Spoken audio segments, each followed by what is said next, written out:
Hello everybody, it's your old Uncle Ed. I'm coming to you today to talk about competitive bids, comparative estimates, sometimes referred to as comp bids. And there's been a little bit of controversy in the industry about this recently. I want to point out a couple things and introduce you to my article for Cleaning and Restoration magazine called Don't Be a Restoration Cannibal. Number one point. The responsibility of the insurance industry is to pay the fair market value of restoration services.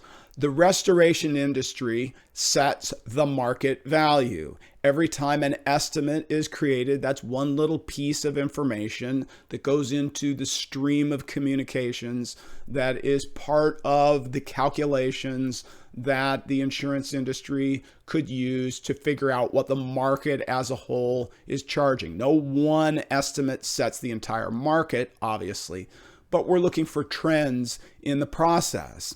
And if you're trying to have a sweetheart relationship with an insurance company and you underbid a job, well, you're bringing down the fair market value of restoration services in a way that will come to backfire on you later. So please follow the golden rule of estimating, which is scope unto others as you would have others scope unto you. When you prepare a comp bid, please keep in mind that it greatly impacts the recovery that the policyholder will have on the claim.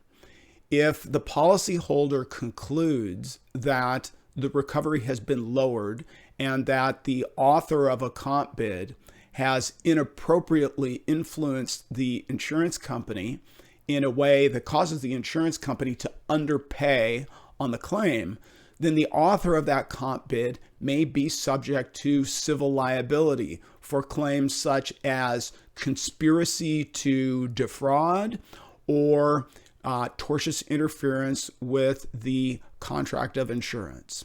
So keep in mind the long-term ramifications of the estimates and scopes that you create on behalf of insurance companies, the impact that it's going to have on the policyholder. And keep in mind, on the other end of that transaction, there is a real restorer who has real overhead, who's going to need to make a profit on that job.